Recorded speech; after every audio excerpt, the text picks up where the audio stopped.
now that a lot of the big dominoes have fallen from NFL free agency, I thought it'd be a good time to do a post-free agency mock draft. So I'm filming this, by the way, Wednesday afternoon during our live show. So if anyone gets signed between now and when this video gets published, you know why. But let's first just kind of refresh everyone on the acquisitions the Browns have made up until this point in real time of signing. So traded for Kenny Pickett, signed a new backup offensive tackle, brought over an outside linebacker / defensive end. We'll see where Jim Schwartz places the former first-round pick, Joe Tryon-Shoyinka, and then they brought back Devin Bush. They replaced Dalvin Tomlinson with a cheaper version, but a better pass rusher, and Jack Conklin just got a new reworked one-year contract. So not a ton of new faces, or better yet, not a ton of roster holes addressed. You still need a quarterback, you still need a running back, you need a lot of things right now.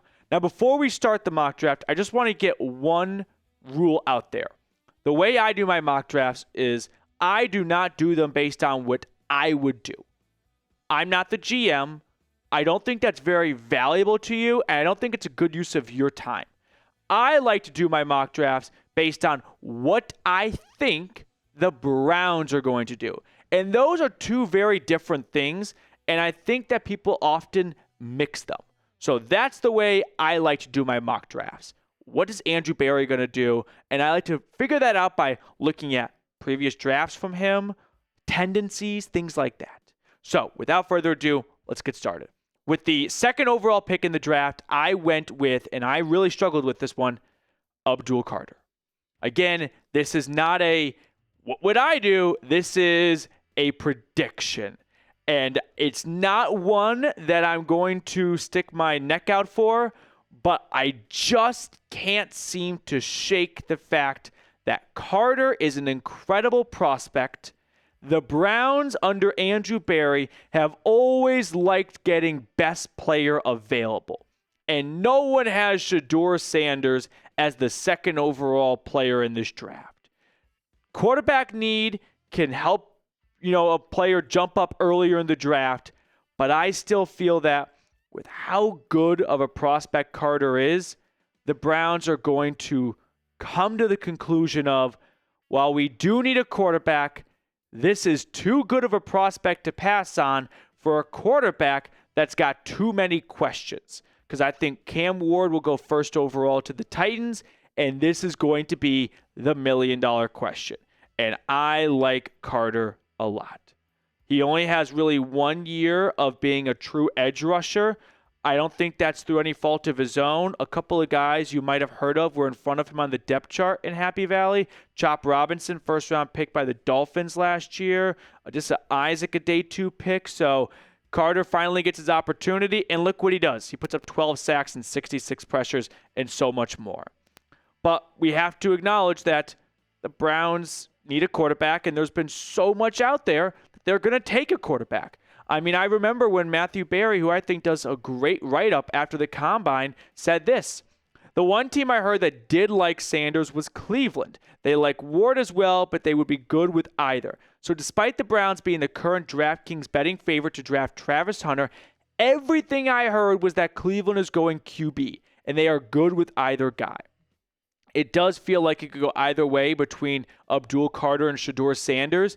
And I know that what I just did completely contradicts Matthew Berry. But are the Browns really a team to let everyone know in February what their plans are? That's never been the way Andrew Berry's operated. Why start now? That's my first issue. That's like the first red flag. The second red flag is, think about the way the Browns are driven analytically, right? They are not a gut feel team. I think a team that would take Shedeur would be an eye test gut feel kind of team. You know what I mean? Where the owner kind of meddles a little bit and he's like, that guy from Colorado looks pretty good. Let's take him. Oh, sir, but the analytics say that this guy, I don't know who cares about the numbers. That's not the Browns. So I'm going to trust my gut here and think that the Browns are going to stick to the way they have always built in the draft. Best player available more often than not. Martin Emerson, Cedric Tillman, those weren't huge positions of need at the time, but they couldn't pass on them. So I'll go with Carter. But it could go either way. So who do you want to pick at number 2? Is it Shedeur Sanders? Is it Abdul Carter? Is it Travis Hunter? The one thing that we talked about at the very beginning when the draft order was announced that's really decreased in likelihood is I think trading back. I just don't think you're going to find a team that wants to trade up in this year's draft. Moving on, after Abdul Carter, with the first pick in round number 2, I went with Iowa running back Kaleb Johnson. I believe that with Kevin Stefanski taking back control of the offense, he knows how valuable it is to have an elite rusher, something the Browns have not had the past 2 seasons with Nick Chubb injured. And Johnson can step in here and be that guy for Stefanski. I think there are some similarities between him and Nick Chubb. I'm not trying to say that he's a Nick Chubb comp, but the way they play the position. Guys that like to win with physicality. Running backs like to run people over for a living, not look to step out of bounds. No, they want the extra yard. And so with how talented Johnson was last year, 6.4 yards a carry, again, so many stacked boxes because the opposing defense knew Cade McNamara, whoever the backup was, could not throw the ball to save their life. He still put up ridiculous numbers. He's got good prototypical running back size. He's got good speed. I like Johnson a ton as a prospect. I think he is someone that's going to end up going round 2, and when they do a redraft in 4 or 5 years, he's going to go round 1. I think there are shades of like David Montgomery, but maybe even faster. I also think there's a receiving element to his game that unfortunately was not highlighted last year in Iowa City because a Big Ten offense usually does not dump the ball off to their running back, but that's going to be a nice perk for whoever's playing quarterback next season. So I'll go with Johnson. I will add, I did contemplate trading back from 33 because I could see the Browns maybe adding more day 2 draft picks, but I figured for the sake of simplicity for this video, we won't do trades. But this is the Browns running back room right now. This is it. You've got Jerome Ford, who I think has shown is not a starting running back in the league, and Pierre Strong Jr., who is a special teamer. You need a running back, and I hope it's early in the draft. On to round 3. This is going to get people worked up. Here we go. Let's just hit spacebar. Send it. There it is. Kyle McCord. Yep, I did it. You knew that the Browns are going to go quarterback at some point in the first 2 rounds of the first 2 days of the draft, and I, again, am going off the assumption of what would the Browns do. And I think there's a lot to McCord's game that could really pique Stefanski's interest. He was extremely underrated, we'll put it, last year at Syracuse. He set the ACC passing single-season record, and not a lot of people are talking about him. I understand the Buckeye fans have probably already left the video at this point. You all prefer Will Howard over Kyle McCord. I would suggest maybe let Will Howard's memory as a Buckeye remain like that, a memory as a Buckeye, and not have it become slightly tainted by if he gets drafted by the Browns and stinks. He isn't one of your all-time favorites anymore. But that's for you guys to do some, mental gymnastics through. When it comes to McCord as a prospect, though, overall, I think you're going to find out that teams like him a lot more than you, and by you, I mostly mean Buckeye fans watching right now because this is where the resistance comes in, are giving him credit for. The velocity on his passes, this is going to sound kind of nerdy, but like the spin rate, those are metrics. And think about the Browns. They are an analytically driven team that's going to catch their interest. And for a day 3 pick, I think that could be someone the Browns look at as we've got a veteran or 2 already on the roster. We can have McCord sit behind him and develop and learn for half a season or maybe the whole season, depending on how the veteran starter plays. But I'm going off of what I believe the Browns would do, and I think McCord in round 3 could really jump out to them.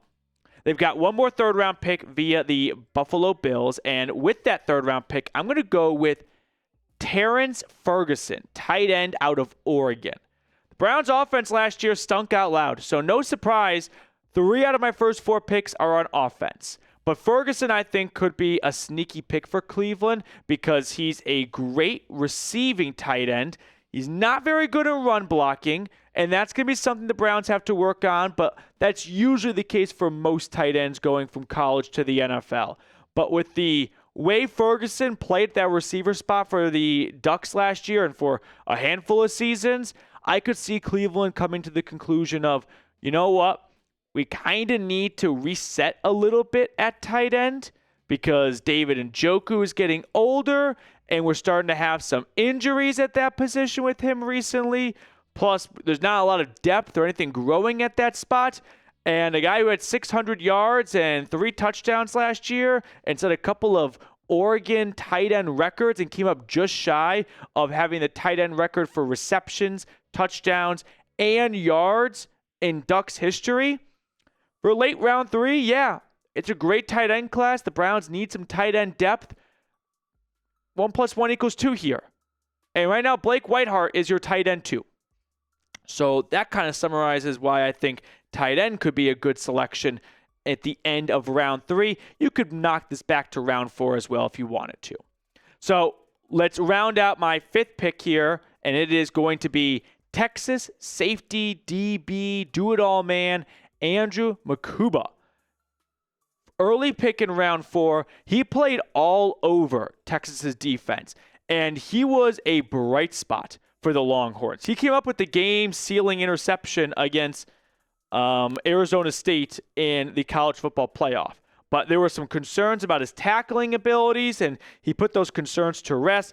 Plus, the guy had 5 interceptions. He played the star position for the Longhorns, so he was all over the field. I think Jim Schwartz would covet that type of flexibility and the ability to play anywhere on the field. The versatility is the word I'm looking for. We also know with Rodney McLeod retiring, you need some more safety depth here, and I like Hickman, I like Delpit, and that's pretty much about it for me. So I'd like to see the Browns add to their secondary and the safety department somewhere in the middle of the draft, and round 4 seems like a great place to do it. Now, I told a fib earlier when I said no trades. I lied. I made a trade because I didn't want to do trades, and then I got this call on Pro Football Focus Draft Simulator from the Minnesota Vikings. Or rather, I made the call.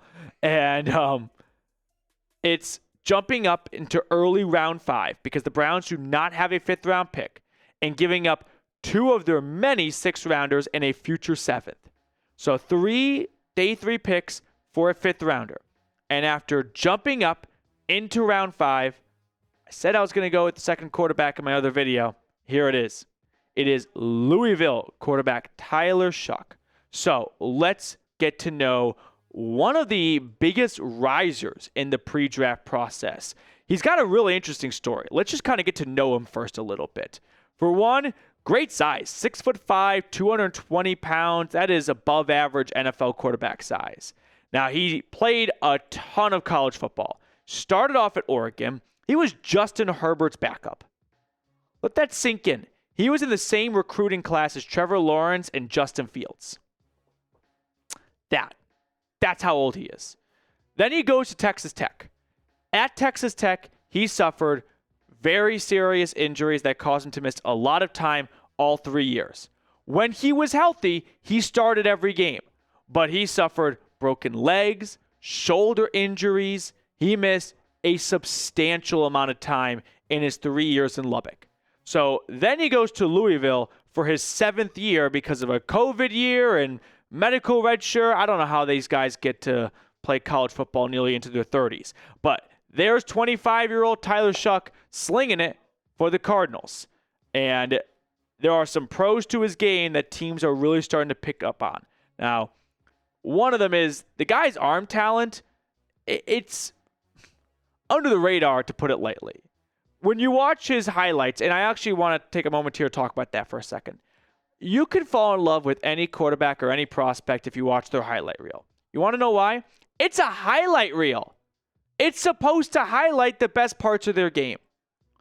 If they had a low light reel, you'd hate all the quarterbacks. So don't look at a player's highlight reel and decide that's all the research I need to do on this guy. If you want to go down that well, do more than just highlights. But his highlight reel definitely jumps out because there are some plays where he's moving to his left and he's throwing across his body to the back of the end zone. He's got incredible arm strength, I'd say. Like Shedeur Sanders, not so much, and Cam Moore definitely has it, but he just flicks the wrist and downfield it goes. Now, it probably helps that he's a 25-year-old playing against 19-year-olds, so a little bit of an advantage to him here. But he finally puts together a full, healthy starting season in Louisville and 3,100 yards, 24 total touchdowns, only 6 interceptions. He does have some turnover tendency or concerns here and there, but you look at his past and unfortunately just look at the games, right? 4 games, 7, 4. He just could not stay on the field. He's also going to be 26 years old in September. And that's a big red flag, I think, to Andrew Berry. So for that reason, I'm going to wait till round 5. I saw Mary Kay suggest jumping up to round 1 to select him. No, absolutely not. This is not a round 1 guy. But day 3 guy? Sure. Let's kind of cycle through the last ones here because I know no one cares about 6th or 7th rounders. Okay. I went with Jack Nelson out of Wisconsin at offensive tackle. I believe, and this is just like some Midwestern bias here, there is nothing better than a guy who worked or lived on a farm and is your new starting tackle. So give me the Badger. Then in round 6, I don't like that it took this long to get a wide receiver, but Ricky White from UNLV. I went with the speed there. The Browns like speed. And then finally, to round it out, I figured, well, what better spot than a cornerstone spot in round 7? So Johnny Walker from Mizzou. You and Isaiah McGuire could reunite potentially. I don't know if they overlapped or not, but I thought a cornerstone piece to round out the last 3 selections would be a good spot to just, water those plants a little bit. So grade my mock draft for me. Give me an A, B, C, D, or F. I expect to get people's Fs in the comment section below, but I think walking away with Abdul Carter to pair with Myles Garrett, your brand new starting running back in Kaleb Johnson, an understudy to David Njoku, and a developmental project in Kyle McCord. Oh, and this versatile DB in Andrew Mukuba is going to be a really, really big boost to this team. I'm looking at some day 1 starters in Carter and Johnson. I think Mukuba can rotate in his rookie season. McCord can develop, and Ferguson can do the same. And then you've got Terrance Ferguson ready to take over from maybe Njoku in a year or 2 as his career begins to, come towards the end. So let's pick a card to wrap up. Let me know which card you want to go with in the comment section. I'm going to go with the Queen of Clubs. I'm going to go with the Jack of Clubs. Ooh, I like it.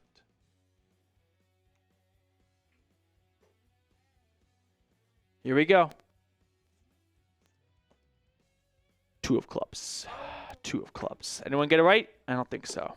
All right, that's going to do it for us on today's show. I hope you guys enjoyed our mock draft. If you did, make sure to like the video before you leave, and we will be back with more content on your favorite team very soon.